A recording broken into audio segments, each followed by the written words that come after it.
वंदे गुरुवरम, वंदे गुरुवरम, वंदे गुरुवरम। Hello everyone, this is Renu Kothari from Bengaluru. आप सभी को मेरा सादर जय जिनेन्द्र।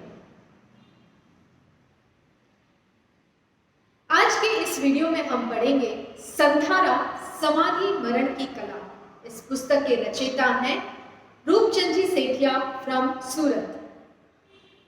सबसे पहले तो मैं आभार व्यक्त करना चाहूंगी रूपचंद जी सेठिया सर का, जिन्होंने मुझे परमिशन दी इस किताब को पढ़ने और उसके ऊपर वीडियो बनाने की।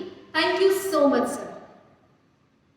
इस किताब को मैंने कई बार पढ़ा और इसमें जो मरने की कला के बारे में इतना सुंदर वर्णन है और उससे जो मैसेज मुझे मिला, मैं चाहती हूँ कि ये मैसेज मैक्सिमम लोगों तक पहुंचे। रूपचंद जी सेठिया पुस्तक की भूमिका बनाते हुए कहते हैं, प्रस्तुत पुस्तक में मैंने जन्म से लेकर मृत्यु तक के आलोच्य विषयों का एक क्रम निर्धारित कर उसे एक दूसरे का आधार बनाकर आगे बढ़ने का प्रयास किया है। जीवात्मा की जीवन यात्रा अनवरत चलती है। इसका प्रमुख व एकमात्र कारण है कर्म। जीव प्रवृत्ति के माध्यम से कर्मों का संचय करता है। 18 ही पाप कर्मों के संचय का बीज मंत्र है। आश्रव कर्मों के आगमन का द्वार है।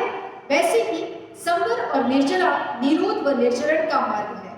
इन सब तत्वों के विवेचन के पश्चात आत्मशुद्धि व शोधन के अंतर्गत भाव विशुद्धि प्रायश्चित आदि के माध्यम से समाधि मरण का वरण करने के लिए संधारे तक की यात्रा परिसंपन्न होती है। संधारा और मृत्यु के अनेक पक्षों को प्रस्तुत करने का प्रयास यहाँ पर किया गया है। तेरापंथ धर्म संघ के आदि पुरुष आचार्य संत भीकन जी ने 3 दिन के चमत्कारिक संधारे के साथ प्रयाण किया था। ऐसा कहा जाता है कि अंतिम समय में उन्हें अतीन्द्रिय ज्ञान यानी अवधि ज्ञान उपलब्ध हो गया था।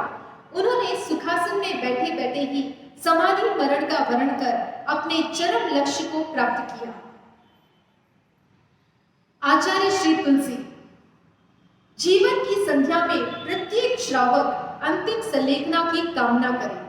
संलेखना का अर्थ है समाधि मरण की तैयारी। इसमें मृत्यु भी सहज सुंदर साधना बन जाती है। अनशन यानी संधारे के बिना अनमने मन से मरना भी कोई मरना है। सुख का स्रोत बहाने वाली मौत वह है जो कलापूर्ण और धर्म सम्मत है। आचार्य श्री महाप्रज्ञ जी, संधारा तपस्या का एक विशिष्ट प्रयोग है। जो व्यक्ति अच्छा जीवन जीता है वह तपस्या के अनेक प्रयोग करता है। जब उसे लगे कि मेरा शरीर साथ नहीं दे रहा है, वह अधिक टिकने वाला नहीं है, तब वह अपना अंतिम समय संधारे के विशिष्ट प्रयोग के साथ समाधि पूर्वक बिताता है। संधारे का एक नियम है, न जीने की इच्छा करना, न मरने की इच्छा करना, यानी संभाव में रहना।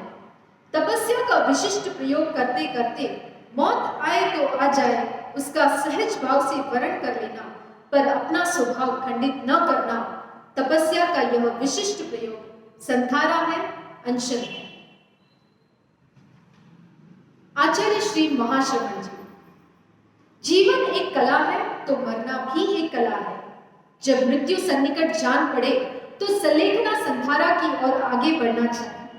यह समाधि मरण अथवा मरने की कला है।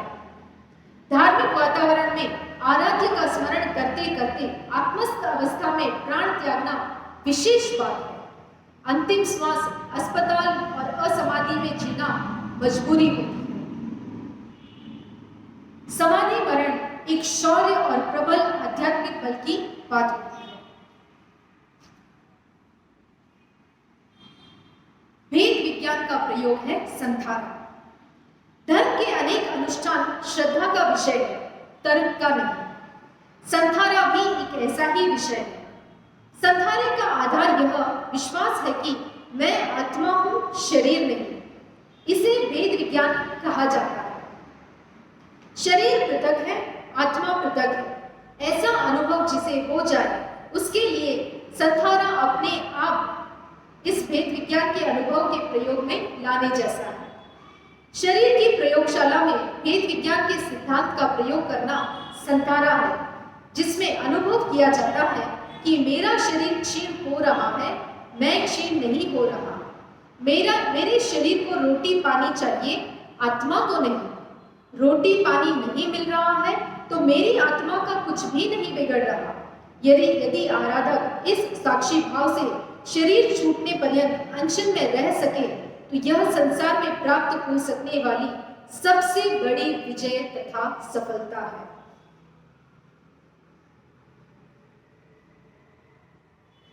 इस पुस्तक में 8 कर्म, 18 पाप, आश्रम, संवर, निर्जरा और 12 भावनाओं को बहुत ही सुंदर तरीके से समझाया गया है।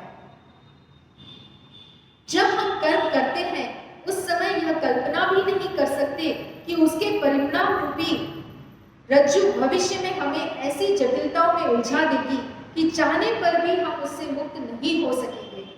कर्म तो भाग्य का ऐसा आलेख है जो किसी प्रकार मिटाया नहीं जा सकता। अनशन। अनशन उनोदरी, भिक्षाचारी, रस परित्याग, काय क्लेश और प्रतिसलीलता को बाह्य तप तथा प्रायश्चित, विनय, व्ययावृत, स्वाध्याय, ध्यान और वृत्सुर को आभ्यंतर तप माना गया है। इन 12 प्रकार के तपों के माध्यम से साधना का विकास करते हुए संपूर्ण कर्मों का क्षय किया जा सकता है। निर्जरा अथवा तप का प्रथम बिंदु अनशन को माना गया है। जो व्यक्ति भोजन का संयम कर सकता है वही तप की अग्रिम और कठिन भूमिकाओं पर आरोहण करने में सक्षम हो सकता है। अतः तप का प्रथम सोपान अनशन को माना गया है। संधारा आज का हमारा मेन टॉपिक है। संधारा जीवन का उत्कृष्ट पराक्रम है, परम पुरुषार्थ है। जब लगता है कि इंद्रिय व शरीर शिथिल हो रहे हैं, क्रमशः शक्ति क्षीण होती जा रही है, किसी भी प्रकार की दैनिक प्रवृत्ति के लिए व्यक्ति अपने आप को अक्षम समझने लगता है, तब अंतर मन में यह चिंतन उभरता है कि अब मुझे इस शरीर का सार निकाल लेना चाहिए। वह सोचता है कि अब तक आराधना के माध्यम से निर्जरा के पद पर आरूढ़ होने का उचित अवसर आ गया है। सोच संकल्प में बदलता है।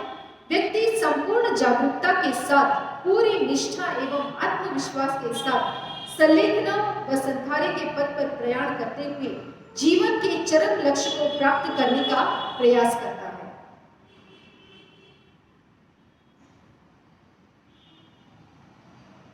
जीवन यात्रा के 2 विश्राम हैं, जन्म और मृत्यु। जन्म और मृत्यु के मध्य जो पड़ाव है उसे हम जीवन कहते हैं। जन्म और मृत्यु दोनों ही जीवन के उत्सव हैं। जीवन कला है तो मृत्यु विशिष्ट कला है। जो जीने की कला जानते हैं और मृत्यु की कला नहीं जानते, उनके जीवन को सफल सिद्ध सार्थक कैसे कहा जा सकता है।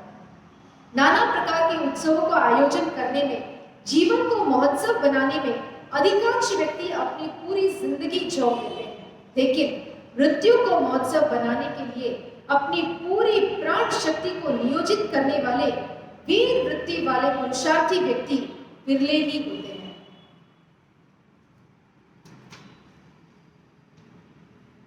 संधारे का निर्णय करना कोई सामान्य घटना नहीं है। अनेक संकल्पों, विकल्पों की मानसिक अवस्थाओं से गुजरते हुए गहरे आत्ममंथन एवं आत्मविश्वास के बाद आगत अनागत, सम विषम, अनुकूल प्रतिकूल सारी परिस्थितियों का आकलन करते हुए सर्वप्रथम व्यक्ति आत्मसाक्षी के साथ स्वयं निर्णय करता है। उसके बाद परिजनों को अवगत करवाता है और उनकी स्वीकृति के साथ अपने कदम आगे बढ़ाता है। आत्महत्या की तरह आवेश, आक्रोश, कायरता, विवेक शून्य, संज्ञाहीनता, भय, लज्जा का किंचित भी अवकाश संधारे के निर्णय में नहीं रहता है। आत्मा के साथ आत्मा का युद्ध। आत्मा त्रैकालिक सत्य है। अतीत में आत्मा का अस्तित्व था, वर्तमान में है और भविष्य में रहेगा। शाश्वत और अविभाज्य होने पर भी यह परिवर्तनशील है। आत्मा की पर्याय बदलती रहती है। द्रव्य और भाव दोनों विवक्षाओं यानी परिणतियों के आधार पर आत्मा के 8 प्रकार बताए गए द्रव्यात्मा, कषायात्मा, योगात्मा, उपयोगात्मा, ज्ञानात्मा, दर्शनात्मा, चारित्र आत्मा और वीर्यात्मा। प्रत्येक आत्मा में दुरात्मा और परमात्मा दोनों का ही अस्तित्व रहता है। दुरात्मा के साथ आत्मा का संग्राम निरंतर चलता रहता है। इसी को आत्मा के साथ आत्मा का युद्ध कहते हैं। अरहत वंदना का संगार हम प्रतिदिन करते हैं, उसमें मुखरित है, जो सहसम सहसानम संगामे दुजये जिने एगम जिने जपाणम ऐससे परमोजो। यानी समरांगन में 10 लाख शत्रुओं के साथ युद्ध में विजेता बनने वाले व्यक्ति से भी अधिक परम विजेता अपनी आत्मा को विजित करने वाले को कहा गया है। मृत्यु और संलेखना। सृष्टि की विराट रचना में जन्म और मृत्यु दोनों ही बहुत सामान्य लेकिन अनिवार्य घटनाएं हैं। प्रत्येक धार्मिक व्यक्ति यह चाहता है कि अंतिम समय में उसका मन धर्म ध्यान में ओतप्रोत रहे। जैन धर्म में इसके लिए पूरी वैज्ञानिक व आध्यात्मिक व्यवस्था उपलब्ध है, जिसे संलेखना अथवा संधारा कहा जाता है। संधारा हमारी आध्यात्मिक धरोहर है। जीवन के अंतिम समय में समाधि अथवा संधारा भारतीय संस्कृति की आध्यात्मिक धरोहर है। वैसे तो हजारों एग्जाम्पल्स हमें मिलते हैं। बहुत सारे महापुरुषों ने संधारा किया है, लेकिन कुछ एक यहाँ पर उल्लेखित है। महाभारत के महान योद्धा भीष्म पितामह को इच्छा मृत्यु का वरदान प्राप्त था। उन्होंने मृत्यु के समय अन्न जल त्याग कर सरशैया पर आरूढ़ होकर अभिष्ट समय पर स्वेच्छा से देह त्याग किया था। भगवान श्री राम और श्री लक्ष्मण ने भी अंतिम समय में सरयू नदी में जल समाधि ग्रहण की थी। सम्राट चंद्रगुप्त मौर्य ने अपने धर्मगुरु भद्रबाहु स्वामी के सानिध्य में संलेखना व्रत स्वीकार किया था। स्वामी विवेकानंद ने अंतिम समय में स्वेच्छा से योग समाधि स्वीकार की। पंडित श्री राम शर्मा आचार्य ने कई वर्ष पूर्व ही अपनी मृत्यु के दिन व समय की घोषणा कर दी थी और उसी के अनुरूप इच्छा मृत्यु को प्राप्त किया था। 13 पंथ धर्म संघ के प्रथम अनुशासदा आचार्य श्री भिक्षु ने 3 दिनों के संधारे में पद्मासन की स्थिति में समाधि मरण को वरण किया था। आचार्य विनोबा भावे ने अंतिम दिनों में स्वयं अनशन स्वीकार किया था। महाराष्ट्र स्थित गणेशपुरी आश्रम में श्री नित्यानंद जी अवधूत ने पूर्णतः स्वस्थ अवस्था में मृत्यु के 1-2 घंटे पूर्व समाधि स्वीकार करते हुए इच्छा मृत्यु को प्राप्त किया। अभी रिसेंटली मेरे काका दादाजी यानी बाबूलाल जी देसरला ने समाधि मरण को प्राप्त किया। अंतिम समय में उन्होंने संधारा लिया और संधारे के बाद उनकी दीक्षा भी हुई। दीक्षा के बाद उनका नाम ब्रह्म मुनि रखा गया। अंतिम समय में मोहनीय कर्म का क्षय होना, शरीर से, घर परिवार से, दुकान से, धन संपत्ति से कोई मोह नहीं रहा। पुण्य कर्म का इतना प्रबल उदय, इतना शुद्ध भाव, इतने निर्मल भाव, इतने पवित्र भाव। जब अंतिम समय में मैंने उनसे पूछा कि आपके सुख साता है, तो वो कहते हैं कि सुख साता क्या होता है, मैं तो परम आनंद में हूं, आत्मा के आनंद में हूं। शरीर में इतनी बीमारी और व्याधि होने के बावजूद शरीर का कोई अनुभव नहीं, सिर्फ और सिर्फ आत्मा का अनुभव।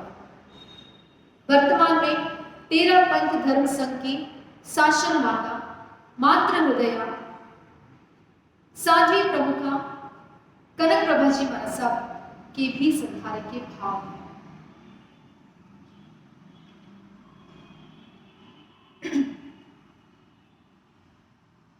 समाधि मरण की कला संधारा। जैसे जीवन मिला है, जीने का अधिकार मिला है, वैसे ही स्वेच्छा से मरने का अधिकार भी मिला है।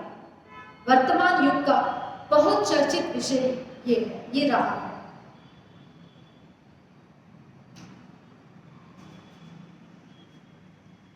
संधारा क्या है?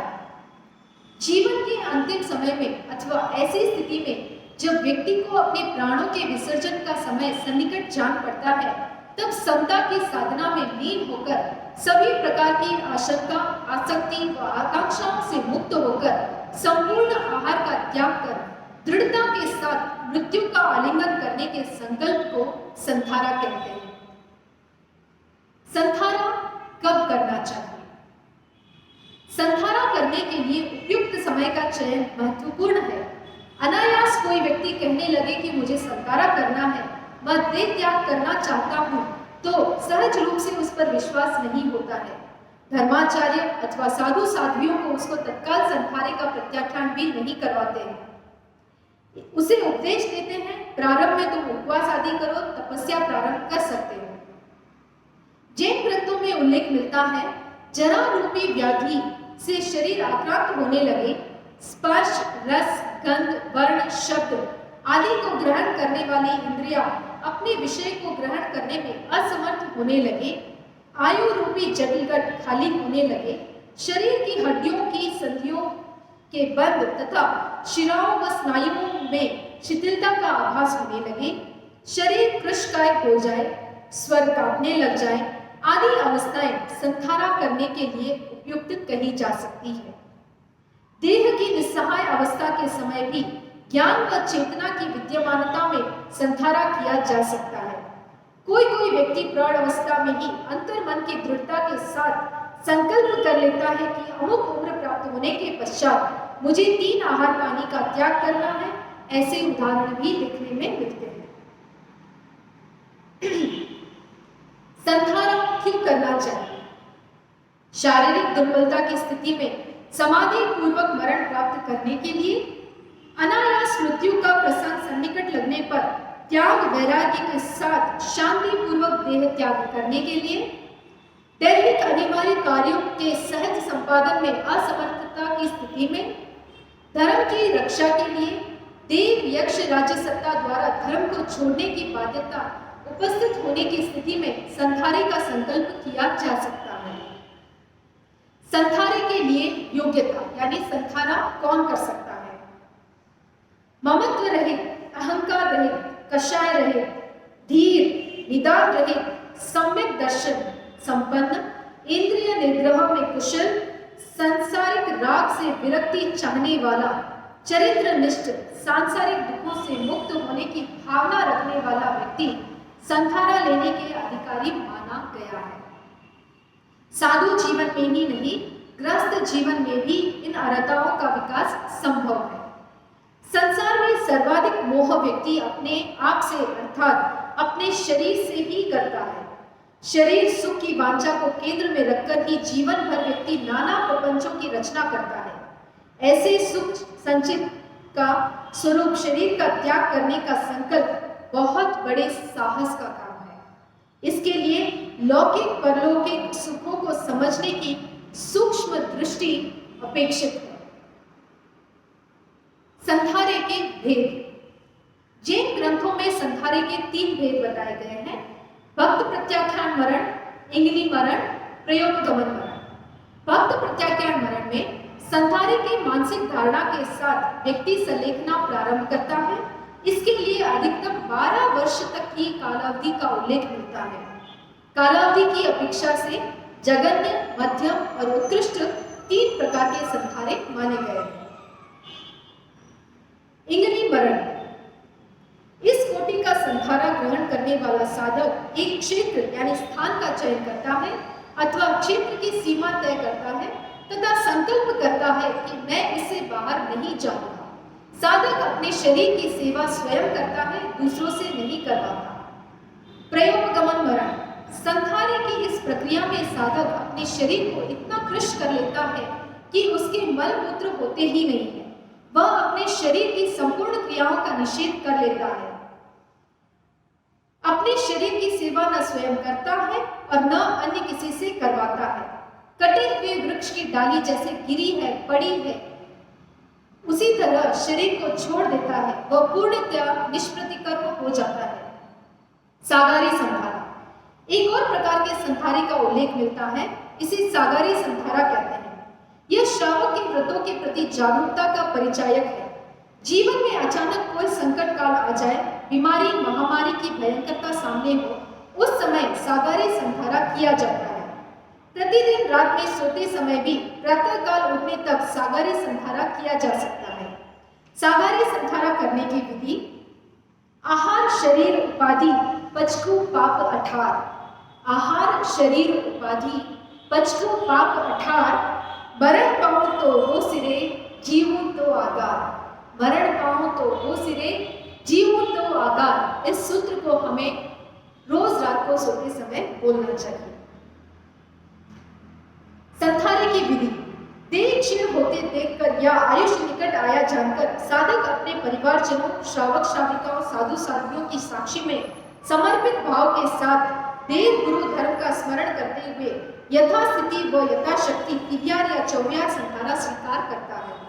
वह संकल्प करता है, अरिहंत मेरे देव हैं, धर्माचार्य मेरे गुरु हैं, अरिहंत प्ररूपित धर्म मेरा धर्म है।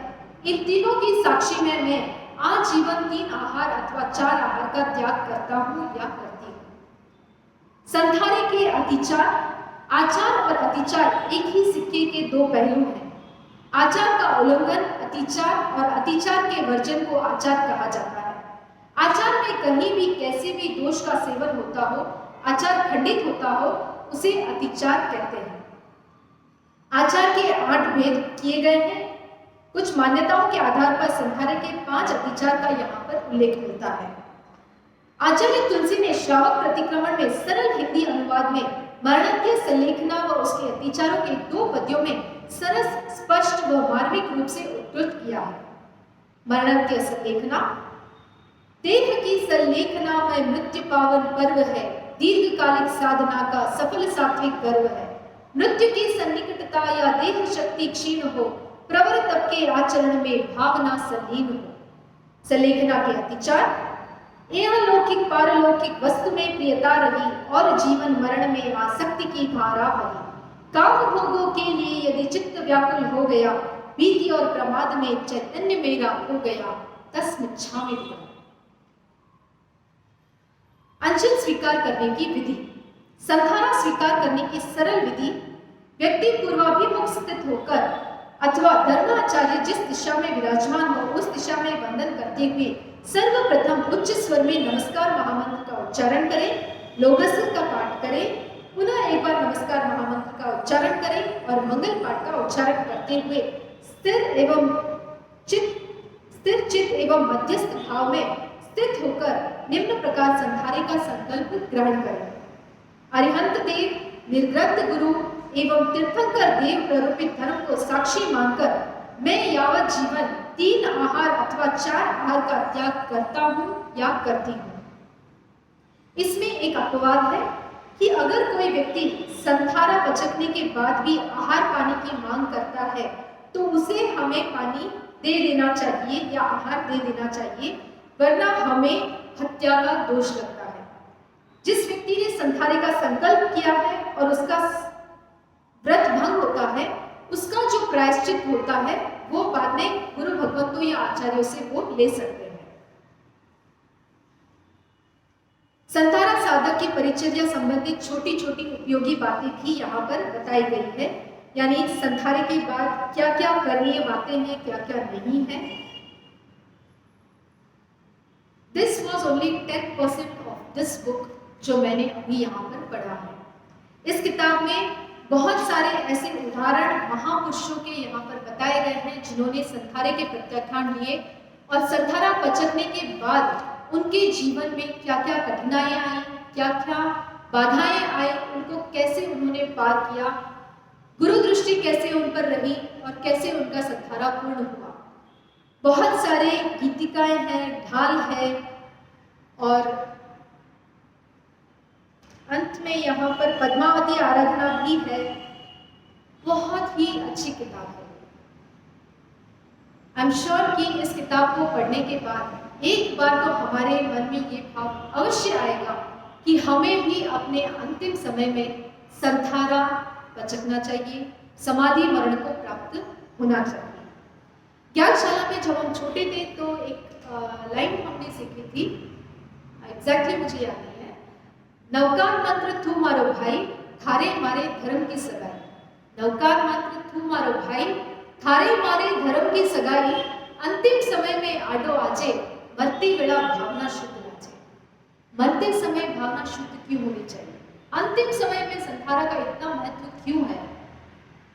क्योंकि हमें नहीं पता कि ये शरीर ये आत्मा जब इस शरीर को छोड़ेगी तो आगे कौन सी गति में जन्म लेगी। हो सकता है इस जन्म में आपने बहुत ही अच्छे कर्म किए हैं, बहुत ही पुण्य का कर्म किया है, कार्य किया है, लेकिन जो 84 लाख योनि में हम भटकते जन्म मरण करते करते करते करते अब यहाँ तक पहुंचे हैं, हमें नहीं पता है कि हमने किन किन कर्मों का अर्जन किया है, कैसे कैसे कर्मों का बंधन किया है, और उन कर्मों का उदय कब होगा हमें नहीं पता। जब उन कर्मों का उदय होगा तो हम कौन सी गति में जन्म लेंगे, तिर्यंश गति, नरक गति या मनुष्य गति में भी कैसी जाति कैसा कुल हमें मिलेगा।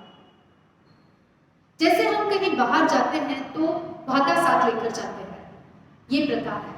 अगर पूरी सब्जी नहीं भी लेके जा रहे हैं तो कुछ स्नैक्स लेके जाते हैं, खाकरा है, बिस्किट है, मिठाई है, ऐसी कोई चीज जो 8-10 दिन तक आराम से चल सके, ऐसी चीज हम साथ में लेकर जाते हैं, क्योंकि हमें एक संदेह होता है कि आगे जाकर हमें अगर कुछ खाने को नहीं मिलेगा तो ये हमारे काम आएगा। आत्मा जब इस शरीर को छोड़कर पुनर्जन्म करेगी तब हम क्या साथ लेकर जाएंगे? ये पैसा, बंगला, गाड़ी, घर परिवार, सुख संपदा जो भी आपने यहाँ पर कमाया है, एक सुई की नोक जितना भी हम साथ नहीं ले जा सकते। हम क्या साथ लेके जाएंगे? हमारे कर्म, पुण्य कर्म या पाप कर्म।